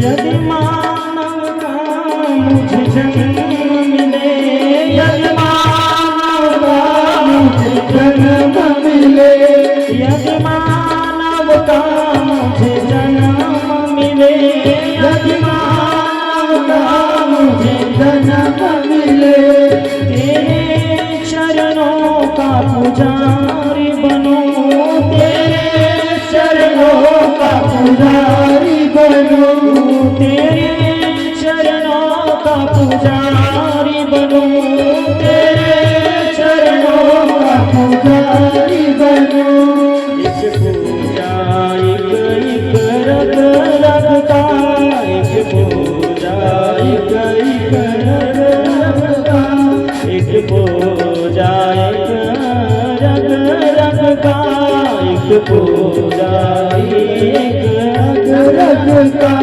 होतार तुम्हारे हाथों में, होतार तुम्हारे हाथों में, अब सौंप दिया इस जीवन का सब भार तुम्हारे हाथों में, अब सौंप दिया इस जीवन का सब भार तुम्हारे हाथों में, अब सौंप दिया इस जीवन का सब भार तुम्हारे हाथों में, अब सौंप दिया इस जीवन का सब भार तुम्हारे हाथों में, सब भार तुम्हारे हाथों में, सब भार तुम्हारे हाथों में। बोले सच्चिदानंद भगवान की जय हो।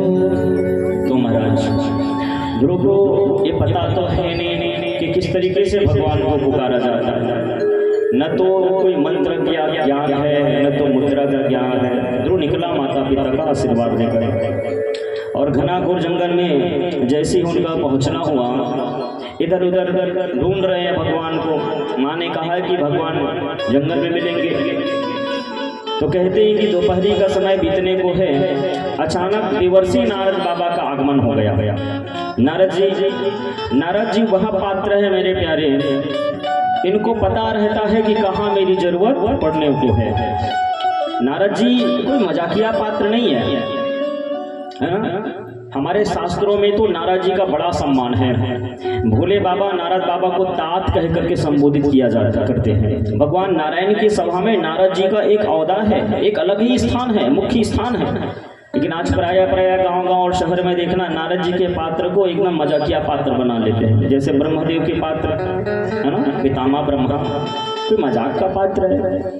बुरा मत मानना प्यारे, लेकिन जहाँ जस गीत वगैरह हम लोग देखे हैं, झांकी वाकी, किस तरीके से अपमान लगता है ब्रह्मा जी का। आपको मालूम होना चाहिए कि पितामह ब्रह्मा, भगवान नारायण और महादेव में कोई भेद नहीं है, कोई भेद नहीं है। यज्ञ में सबसे पहले जब हवन किया जाता है, सांकला डाला जाता है, तो गणेश जी के नाम से सांकला नहीं डाला जाता है, ब्रह्मा के नाम से ही सांकला डाला जाता है। सबसे पहली जो आहुति पड़ती है यज्ञ में, सांकला जब डाला जाता है या घृत डाला जाता है, तो सबसे पहले ब्रह्मा जी का आवाहन किया जाता है। बिना ब्रह्मा के आपका यज्ञ कभी प्रारंभ होने वाला नहीं है। और उसके बावजूद भी हम लोग ब्रह्मा को इतना मजाक पात्र बना लेते हैं। आप लोग देखेंगे झांकी वाक्य में किस तरीके से अपमान लगता है। अरे शिव महापुराण में भगवान शंकर ने ब्रह्मा जी को आशीर्वाद दिया है, जिसका वंश आगे बढ़ नहीं रहा है मेरे प्यारे, वो पुष्कर में जा करके ब्रह्मा जी का दर्शन भी कर लेता है। दर्शन करने मात्र से उस व्यक्ति का वंश वृद्धि कभी रुकने वाला नहीं है। वंश वृद्धि रुक गया है तो पुष्कर में जाकर के पितामह ब्रह्मा का मंदिर है, ब्रह्मदेव का आप आवाहन करिए, पितामह ब्रह्मा का आप पूजन करिए, हमारा वंश आगे बढ़ेगा। ऐसा औदा है। नारद जी कोई साधारण पात्र नहीं है मेरे प्यारे। आजकल तो शाब्दिक भाषा में भी आप लोग देखे होंगे, अरे ओला कथा ओखर तो आदत नारद बरोबर है। कैसे नारद बरोबर? अरे इतनी बात ला उतनी करते, तो नारद ऐसा करता है? नारद ऐसा करते हैं कि इधर के बात को उधर कर लेते हैं। कौन से जगह में ऐसा लिखा है कि नारद ऐसा किए हैं महाराज? नारद वह पात्र है, आप इतिहास खोल के देख लीजिए, शास्त्र के पत्ते पलटा करके देख लीजिए, जब तक के नारद की कृपा नहीं हुई है तब तक के भक्तों को भगवान का दर्शन नहीं हुआ है। उदाहरण चाहे किसी का भी ले लीजिए, चाहे ध्रुव का जो, चाहे प्रहलाद का ले लीजिए। नारद वह संत है और जिसके ऊपर नारद की कृपा हो गई है महाराज, उनको भगवान का साक्षात्कार हुआ ही है। नारद वह पात्र है, सदगुरु है। आज गांव गांव में, घर घर में सत्यनारायण की कथा होती है। किसकी देन है? किसकी देन है? मूलतः अगर विश्वास किया जाए और विचार किया जाए तो नारद बाबा अगर नहीं रहते तो घर घर ये सत्यनारायण की कथा नहीं होती। नारद जी की कितनी बड़ी कृपा है हम कलयुगी मनुष्यों के ऊपर महाराज, जो हम सबकी समस्या का समाधान कराने के लिए वो बैकुंठ गए और बैकुंठ में जाके भगवान से कहते कि हे भगवान, कलयुगी आदमी के पास समय नहीं है, ना पैसा नहीं है, और अच्छा काम करना है, सत्कर्म करना है, एक लिए तो बिल्कुल धन नहीं है, बिल्कुल संपत्ति नहीं है, पैसा नहीं है। महाराज कोई अच्छा उपाय बता दो ना। कलयुग के आदमी के पास समय भी नहीं रहा है तो समय भी कम लगे और पैसा भी कम लगे और परमानेंट सुखी हो जाए। एक नारद परानुकांक्षया लिखा है ना सत्यनारायण की कथा में, पहला अध्याय स्कंद पुराण का वो प्रसंग, एक नारद परानुकांक्षया, मतलब एक बार नारद जी परोपकार के भाव से भगवान विष्णु के पास जाके प्रश्न किए और पूछते कि हे भगवान, समय कम लगे, पैसा कम लगे, सामग्री कम लगे, इसे उपाय बता दे। भगवान नारायण कहते सत्यनारायण की कथा का आयोजन करने के लिए बोलो। सामग्री कतिक लगी महाराज? ज्यादा नहीं लगे, पंचामृत बनवा ले, गेहूं का आटा में गुड़ और शक्कर मिला के प्रसाद बनवा ले। गेहूं का आटा नहीं है ना, असख्यहन उतना शक्ति नहीं है, तो चावल के आटा में घलो गुड़ और शक्कर मिला के भगवान को भोग लगा सकते हैं और प्रसाद पा सकते हैं और मनोकामना की पूर्ति हो जाएगी। बड़े भाव के साथ सत्यनारायण की कथा सुन लीजिए आप। इतना छोटा उपाय किसकी देन है? नारद जी की देन है। और हम लोग उनको एकदम मजाक पात्र बना के रखते हैं, ये बहुत गलत विचार है। देवर्षि नारद बाबा का जैसे आगमन हुआ, ध्रुव ने देखा महात्मा है, माथे में तिलक है, हाथों में कलावा है और माला है, कंठी माला धारण किया हुआ है, बाबा जी लगता है। पूर्व का संस्कार था, इसलिए जाके दंडवत प्रणाम किया। देखिए वही कथा मैं पहले, वही कथा का प्रसंग अनुकूल फिर से निवेदन करना चाहूँगा। किसी भी अतिथि है, कोई महात्मा, कोई भगवान के भगत है, उनको वंदन करने के लिए आप अपने बच्चों को प्रेरित करिए। लकुट की पाहती दंडवत प्रणाम किए हैं, ध्रुव। अच्छा प्रणाम करे घरो टेकल होते, प्रणाम कैसे करना चाहिए? ध्रुव कुमार लकड़ी भांति गिर गिर। अब किसी को भी हम दंडवत प्रणाम करते हैं ना तो स्वयं से उठेंगे नहीं, सामने वाला हमको उठाएगा। वो सामने वाले का रिस्पॉन्सिबिलिटी बन जाती है, उनका कर्तव्य बन जाता है। भगवान को जब भी प्रणाम करना है दंडवत प्रणाम करो, चरणों में पड़े रहिए, भगवान उठाएंगे तभी उठेंगे। दंडवत प्रणाम किया जाता है हमारा, गुरु को देख करके दंडवत प्रणाम करो, वो गले से लगाएंगे। पुरुषों को चाहिए दंडवत प्रणाम करें, और माता मल्ला दंडवत प्रणाम नहीं करना चाहिए, पंचांग प्रणाम करना चाहिए। एक होता है षष्टांग, एक होता है पंचांग। पुरुषों के लिए षष्टांग और माताओं के लिए पंचांग। 5 अंग धरती में छूना चाहिए, छठा अंग नहीं छूना चाहिए। मतलब पूरा लेटना कभी माता जी ना नहीं चाहिए। स्त्री मला चाहिए, माता मला चाहिए कि जमीन में भी ज्यादा शयन मत करे। अगर सोवत भी है तो बढ़िया से मोटा सा बिस्तर डाले, गद्दा वद्दा बढ़िया सा डाले, बिस्तर डाले, तभी जमीन में सोना चाहिए। माताओं के लिए तो यहाँ तक कि कहा गया है कभी भी पेट के बल जमीन में सोना नहीं चाहिए, बहुत बड़ा अपराध है, बहुत बड़ा दोष है। देवी भागवत में भी ये प्रसंग आता है, स्त्रियां कभी भी लेट करके दंडवत प्रणाम किसी को न करें।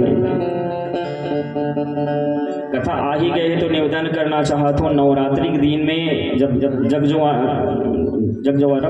वो थे ना, जवारा निकलते, ज्योति निकलते घर से, तो कई जन माता मल्ला हम देखे हैं महाराज, ये परंपरा ठीक नहीं है यहाँ, क्योंकि मैं व्यास गादी से बैठा हुआ हूँ और समाधान करना मेरा कर्तव्य बनता है। जैसे ही ज्योति निकलते ना तो कई जन महतारी मला देखे हो गुंडी गुंडी पानी लही और जजरंग आगू उलट के उबड़ी सूझ जाते है ना, पेट के बल लेट जाते। ये ठीक नहीं है भाई, ये गलत है। आपको लगता होगा कि माता प्रसन्न होगी, माता बिल्कुल प्रसन्न नहीं होगी, क्योंकि माँ जगदम्बा ने देवी भागवत में स्वयं कहा है कि स्त्रियां मेरी ही अंश से बनी हुई है, और उनका जो वक्ष स्थल है, वक्ष स्थल के भार से धरती माता दबी जाती है। माता धरती ला बड़े बड़े पहाड़, बड़े बड़े पेड़ से वजन नहीं लगे महाराज। माता धरती वजन काका से लगते, मूल प्रकृति में वर्णन आया है देवी भागवत में, जनेऊ से वजन लगता है, शंख से वजन लगता है, घंटी से वजन लगता है, बिना आसन के ब्राह्मण से वजन लगता है, एक दिया से वजन लगता है।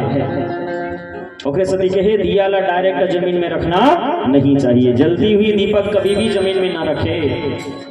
वही वजह से महाराज मन कथे जब आरती उतार डरत हो तो आरती थाली जमीन में रखना नहीं चाहिए। कुछ रहे धरती और उस थाली के मध्य में कुछ रहना चाहिए, कोई वस्त्र रहे, कोई कागज रहे, चावल का ढेर रखिए, या कोई कपड़ा रहे, कुछ तो रहे, कोई चटाई वटाई रहे, लेकिन डायरेक्ट धरती में कभी भी थाली नहीं रखना चाहिए।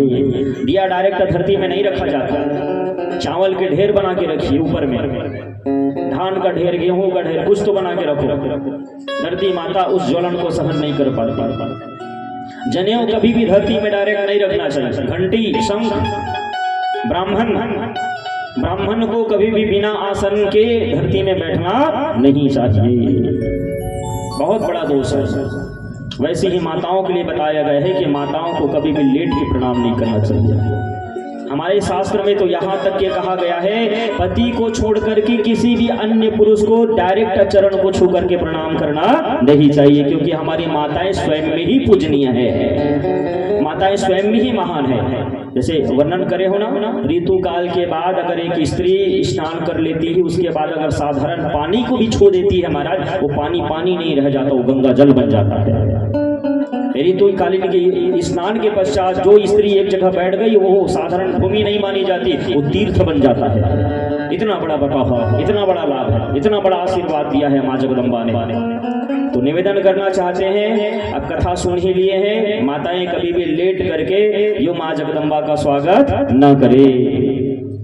गुंडी भर भर के पानी तो डाले जरूर, लेकिन लेटिए मत। पंचांग प्रणाम करिए, जैसे घुटना को मोड़िए और ऐसे प्रणाम कर लीजिए, लेकिन पुरुषों को चाहिए दंडवत प्रणाम करें, लकुट के भाग, ये प्रणाम करने की विधा है।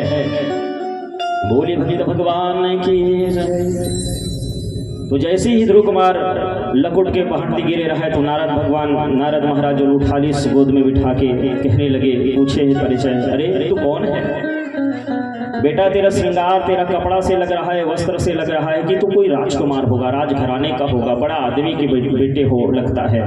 कौन है अपना परिचय बता। बालक ने कहा मेरा नाम ध्रुव है, पिताजी का नाम उत्तानपाद है। तो जंगल में क्या कर रहा है लला? बोले तपस्या करने के लिए आया हुआ। नारद जी हंसने लग गए। नारद जी कहे इतनी बड़ी उम्र है तो, अरे ये तो उम्र हा खेले खाए दिन हरे हरे, ये कहाँ तपस्या उपस्या करे के लिए हरे हरे। और जंगल में आगे बेटा घना घोर जंगल है, बड़े बड़े शेर भालू हिंसक प्राणी यहाँ रहा करते। अगर किसी भी हिंसक प्राणी की दृष्टि पड़ गई मार के खा जाएंगे तो मारा जाएगा। चला जा वापस घर में झगड़ा हो गया है, चल तेरे पिताजी को मैं बता देता हूँ, पिताजी को मना दूंगा कि इनको डांटना फटकारना मत, घर में झगड़ा हुआ है। ध्रुव ने कहा घर में झगड़ा लड़ाई नहीं हुआ है, मैं तो माता पिता का आशीर्वाद लेकर के ही आया हुआ हूँ। तो बेटा ये थोड़ा आयु छोड़ना है ये भजन करने की, बुढ़ापा जब अवस्था आएगा तो भजन कर लेना। ध्रुव ने कहा कि हे बाबा मरना भला विदेश में जहान हमरो को, मरना भला विदेश में जहान हमरो कोय, पशु पक्षी भोजन करे तन भंडारा होए। बाबा आप कहते हो बुढ़ापा अवस्था में आके भजन करना, अगर हम मर भी गए तो कम से कम यह देह किसी पशु पक्षी के भोजन का तो काम आएगा। अगर वापस चला गया ना मैं तो सांसारिक भोग भोगते भोगते भोगते भोगते अगर मैं मारा गया देह किसी का भी काम नहीं आएगा। और यहाँ अगर भजन करते करते मर गया तो कम से कम किसी के भोजन का तो काम आ सकता है, देह का लाभ तो मिल जाएगा ना बाबा। आप कहते हो बुढ़ापा में भजन, मौज करने के लिए दुनिया में है ही क्या और जीने के लिए दुनिया में चाहिए क्या। बाबा मौज करने के लिए दुनिया में है ही क्या, जाऊंगा राजपाट संभालूंगा, कुछ दिन के बाद सुख भोगूंगा, फिर आना तो यही है मुझे, तो मैं अभी से क्यों ना प्रारंभ करूं, अभी से क्यों ना मैं शुरुआत करूं।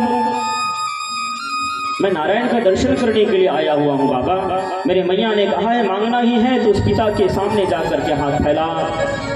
दुनिया वाले के सामने अगर हाथ फैलाएंगे तो कभी कभी हो सकता है निराशा हाथ लगे, कभी कभी अपमान हाथ लगे, और कभी कभी तो लोग सुना भी दिया करते हैं, जितना देते नहीं उतना बोल दिया करते हैं। मंगे वहाँ मेरे प्यारे जहाँ से कुछ मिले भी लेकिन हमारा अनादर अपमान भी न हुए।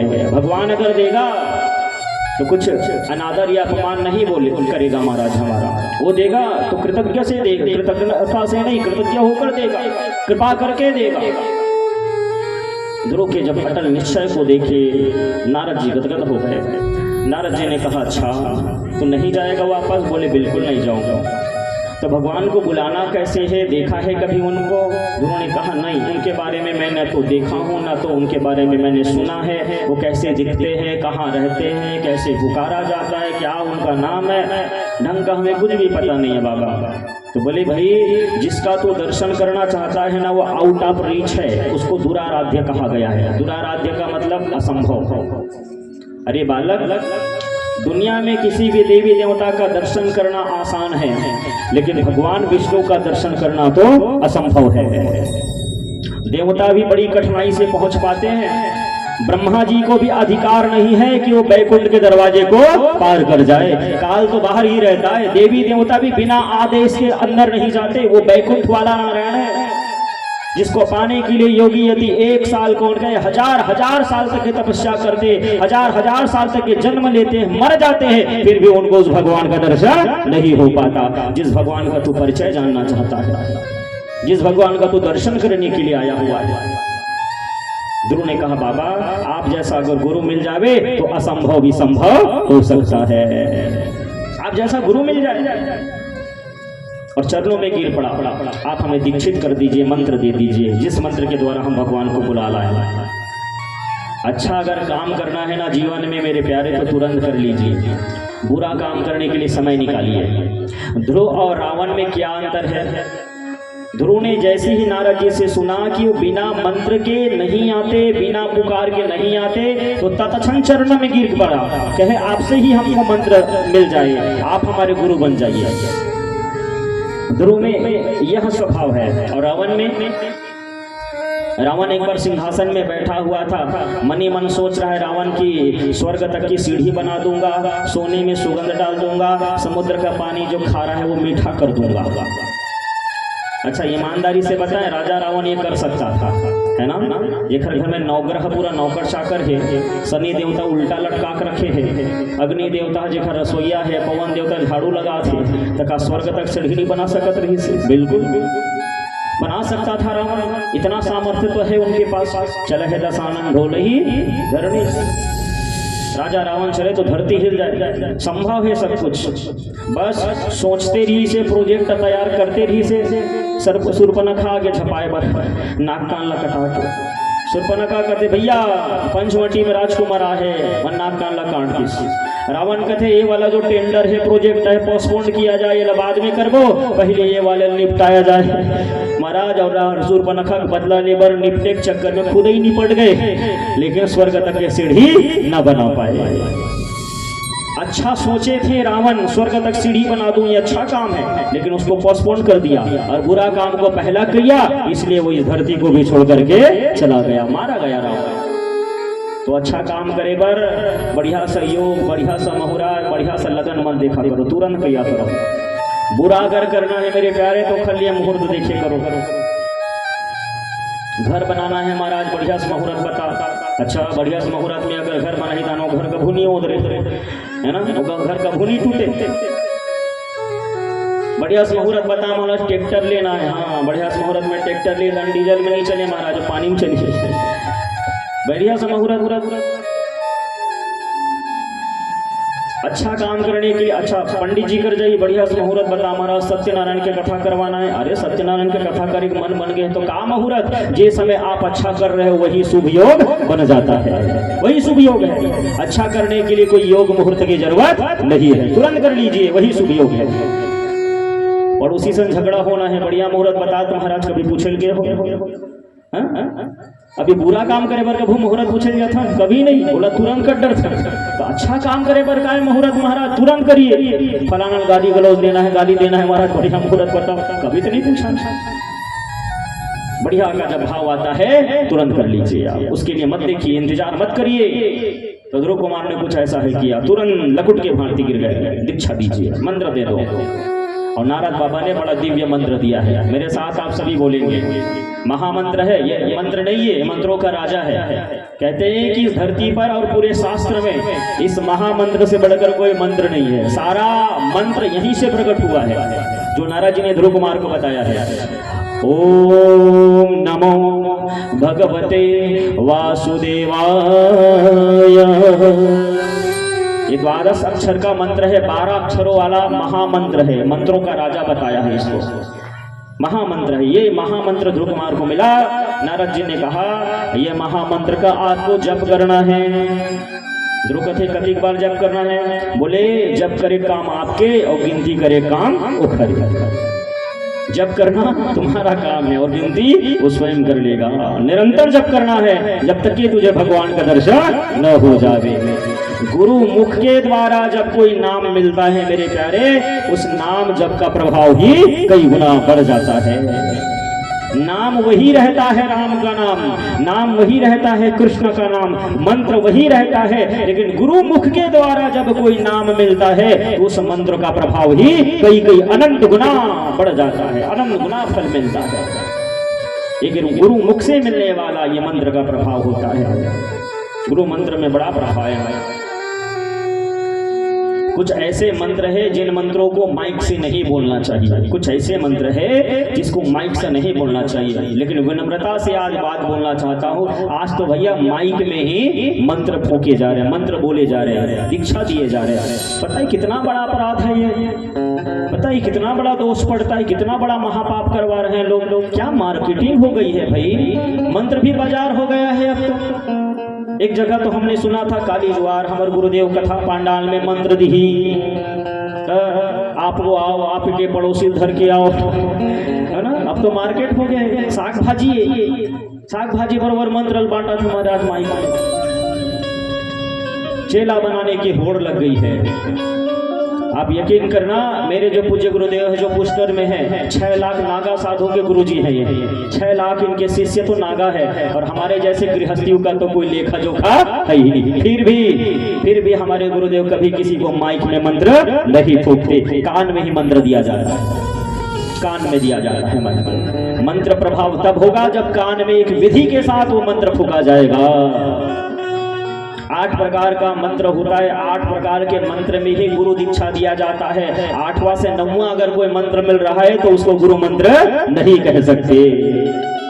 आज तो वो भी पता नहीं है महाराज लोगों को कि कौन से गुरु मंत्र को कान में दिया जाता है, कौन से मंत्र देना चाहिए, कौन सा मंत्र गुरु मंत्र होता है। 8 प्रकार की ही मंत्र है शास्त्र में, 9वां मंत्र नहीं है। 2 मंत्र बता देते हैं गुरु मंत्र में जो दिया जाता है, पूरा नहीं बताएंगे नहीं तो महत्व कहाँ रह जाएगा। एक है ओम नमो भगवते वासुदेवाय, इसको गुरु मंत्र में दिया जाता है, और एक है नमः शिवाय। नमः शिवाय भगवान शंकर जी का नमः शिवाय मंत्र को ही गुरु मंत्र में दिया जाता है, अन्य भगवान शंकर के मंत्र के रूप में दिया नहीं जाता। और हमारे भगवान के लिए ओम नमो भगवते वासुदेव, इसी को गुरु मंत्र में दिया जाता है। 6 और मंत्र है जो नहीं बता पाएंगे। बोले भक्त भगवान की। तो कान में मंत्र दिए जाते हैं। आप कहोगे ये फालतू की बात है, तो शिव पुराण में लिखा है जब भगवान शंकर भगवान नारायण और ब्रह्मा मंत्र देते तो कपड़ा से ढक करके भगवान शंकर नारायण ब्रह्मा को मंत्र दिए हैं। उसमें लिखा है श्लोक के सहित कपड़ा में ढके और बाद भगवान शंकर भगवान विष्णु और ब्रह्मा मंत्र दे। ये विधि होती है दीक्षा लेने की, ऐसी नहीं माइक में। और मुहूर्त लगते कि ऐसे मार्केटिंग चलत रही ना, तो एक दिन मॉल मन में घुलो एक ठन शटर खुली है ना, वहाँ लिखे रहे यहाँ गुरु मंत्र दिया जाता है ना, इतना रुपया किलो में एक ठन गुरु मंत्र भी लिखे। वो दिन दूर यहाँ नहीं है लगा थे। अब तो ऐसा प्रचलन हो गया हमारा, क्या दुनिया बौरा रही है, पता नहीं क्या होगा। अब ऐसे मंत्रों का उपहास करते जाएंगे, मजाक उड़ाते जाएंगे, पता नहीं मंत्रों का क्या महत्व रह जाएगा। खैर, लेकिन ये बड़ा दिव्य मंत्र है, ओम नमो भगवते वासुदेवाय। दुराराध्य को भी हम प्राप्त कर सकते हैं, आसानी से उनको पाया जा सकता है महाराज। मंत्र वह माध्यम है जो दिखता तो नहीं, लेकिन परमात्मा आकर्षित होते हैं इनसे। मन का तंत्र परमात्मा से जुड़ जाना ही उन्हीं को कहा जाता है मंत्र। मन का तंत्र परमात्मा से जुड़ता है, उन्हीं से आकर्षित होते हैं। दैवाधीनं जगत सर्वे मंत्रधीनश्च देवता, मंत्र ब्राह्मणधीनश्च तस्मात् ब्राह्मण देवता। दैवाधीनम जगत सर्वे, ये सारी जो दुनिया है, संसार जो है ना मेरे प्यारे, ये देवताओं की अधीन है, और देवता जो है वो मंत्र के अधीन है, और मंत्र जो है वो ब्राह्मण साधु सन्यासी के अधीन है। तस्मात् ब्राह्मण देवता। इसलिए तुलसीदास जी बाबा भी अगर वंदन करते हैं, वृंदो प्रथम मही सुर चरणा। तुलसीदास जी ने जो भी कहा, इस धरती में पहला अगर वंदना करता हूँ तो मही सुर चरणा, इस धरती के जो देवता है उनको मैं प्रणाम कर रहा हूँ। जिसके पास मंत्र है उसी को मैं प्रणाम करता हूँ। ब्राह्मणों के चरणों में उन्होंने वंदन और प्रणाम करी है, क्योंकि ये सारा सृष्टि इनके अधीन है, मंत्र के अधीन है। वो मिल गया अद्भुत को, और अद्भुत वह मंत्र लेकर के उनको बताया गया कि कहाँ मिलेंगे भगवान। तो बोले वृंदावन जाओ, और जमुना जी के उस पार में मधुवन में सतत अभ्यास करना। देखिए भागवत जी में भगवान के कुछ घर बताए गए हैं। वृंदावन में जाओगे तो कन कन में भगवान का वास है।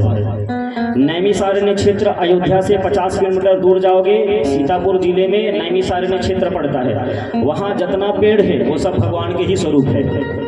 पुष्कर में जावे तो पुष्कर में सरोवर के रूप में है, वो भगवान का ही स्वरूप बताया गया है। और गंडकी नदी में निकला हुआ प्रत्येक पत्थर जो है वो शालिग्राम का स्वरूप बताया गया है, साक्षात तो भगवान है। गंडकी नदी का शिला, गंडकी नदी का पत्थर साधारण पत्थर नहीं है, वो भगवान है। ये कुछ घर बताए गए हैं शास्त्र में। तो वृंदावन की पावन भूमि में पहुंचना, वहाँ ध्रुव का मधुवन में, और मधुवन में जाकर के वो अद्भुत साधना शुरू करी महाराज। 5 बरस का बाला, पहले तो इन्होंने प्रतिज्ञा किया, संकल्प लिया कि 3 दिन के बाद मैं पत्ते खाऊंगा। 3 दिन के बाद कच्चा पत्ता खाए, 3 दिन उपवास रहे, सतत अभ्यास में है। ओम नमो भगवते वासुदेवाय, ओम नमो भगवते वासुदेवाय, मंत्र चला। 3 दिन के बाद पत्ता, 1 महीना तक 3 दिन के अंतराल में पत्ते खाए हैं। दूसरा महीना जैसे ही लगा तो 6 दिन के अंतराल में सूखे पत्ते खाए। तीसरा महीना जैसे ही लगा तो 9 दिन के अंतराल में पानी पिए। अब तो फूल पत्ते खाने भी छोड़ दिए, फल खाने छोड़ दिए। चौथा जैसे महीना लगा कि 12 दिन के अंतराल में जल पिया करते थे। 5वें दिन के अंतराल में 15 दिन के 5वें महीने में 15 दिन के अंतराल में जल पान किए। मतलब 5वां महीना जैसे लगी तो 15 दिन जब बीती तो 1 बार पानी। 6ठा महीना जैसे ही लगा तो पानी पीना ही छोड़ दिया। श्वास के माध्यम से ही श्वास भक्षण करके ही तपने लगे हुए हैं। 6ठा महीना पूर्णता की ओर है। अब की बार तो ध्रुव कुमार ने पूरा श्वास ही अंदर खींच लिया, प्राण वायु ही अंदर खींच लिया है और कहने लगे कि जब तक के भगवान का दर्शन न हो जाएगा तब तक के हम दोबारा श्वास नहीं लेंगे। एक बार श्वास प्राणवायु को खींच लिए, उनको छोड़ने के लिए तैयार नहीं है ध्रुव। या तो अब देह छूटेगा या तो भगवान का दर्शन होगा। दृढ़ प्रतिज्ञा करके, दृढ़ संकल्प लेकर के, निश्चय करके ध्रुव कुमार अडिग खड़ा हो गया। 6 महीना पूर्ण होने को है। महाराज आकाश में वह देवराज इंद्र का सिंहासन स्वर्ग का अमरावती का हिलने लग गया। महादेव की समाधि खुल गई। नारद जी प्रसन्न हो गए। सारे देवों के मध्य में हड़कंप समझ गया। वजह ध्रुव पूरे ब्रह्मांड के प्राणवायुओं को खींच लिए थे। सारे देव भयभीत हो गए, परेशान हो गए, दौड़े वैकुंठ में। भगवान नारायण को जागृत किए, हे नारायण जागिए, हे नारायण नेत्र खोलिए। भगवान नारायण ने कहा क्या हो गया? बोले महाराज जाओ ना, आपका भगत। अरे उन्होंने तो संकल्प ले लिया है कि या तो देह छूटेगा या तो आपका दर्शन होगा। महाराज पूरे 3 लोगों में हड़कंप मच गया है, जाकर के उनको दर्शन दीजिए। भगवान के नेत्र में आंसू आ गए। भगवान ने कहा वो क्या मेरा दर्शन करेगा, मैं ही उनका दर्शन करने का मन है मेरा, मैं ही दर्शन करना चाहता हूँ। एक निवेदन करते हैं प्यारे आप सभी से, केवल हम ही नहीं चाहते कि हम भगवान तक पहुँचे, भगवान का दर्शन करें। सच्चे अगर कोई भगत है, सच्चे अगर कोई पुकार करने वाला होए ना मेरे प्यारे, तो हमारा भगवान भी व्याकुल हो जाया करता है, वह भी अकुल आ जाता है। अरे उनका तो नियम है, उनका तो स्वभाव है, जो तो आए 1 पग तो मैं आऊं 60। लोग प्रायः कहा करते हैं भगवान की कृपा नहीं होती, भगवान की कृपा नहीं होती। मेरे प्यारे कमी भगवान में नहीं है, कमी हम में और आप में है। हम ही पुकार करने में देरी कर देते हैं।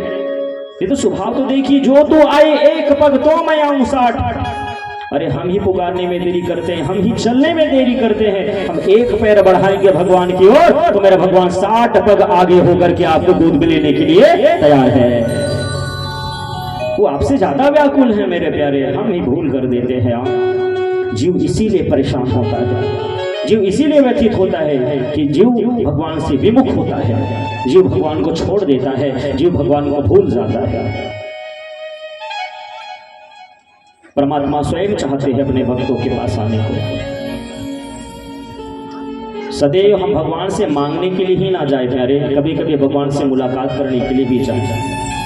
हमारी तरफ चरोदा के पास में एक देव बलौदा नाम का बड़ा प्रसिद्ध जगह है ना। वहाँ प्राचीन शिव जी की मंदिर है जो 6 महीने में बना हुआ रहता है ना, वैसे सुने होंगे 6 महीने में मंदिर।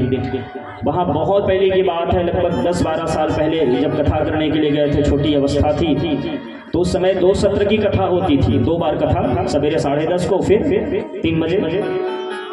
तो 10:30 को जब व्यास गादी में जाना होता था, गद्दी में जाना होता था ना, उससे पहले एक साधु रहता था वहाँ, एक बाबा जी, वो बाबा जी बैठने के लिए आया करते थे।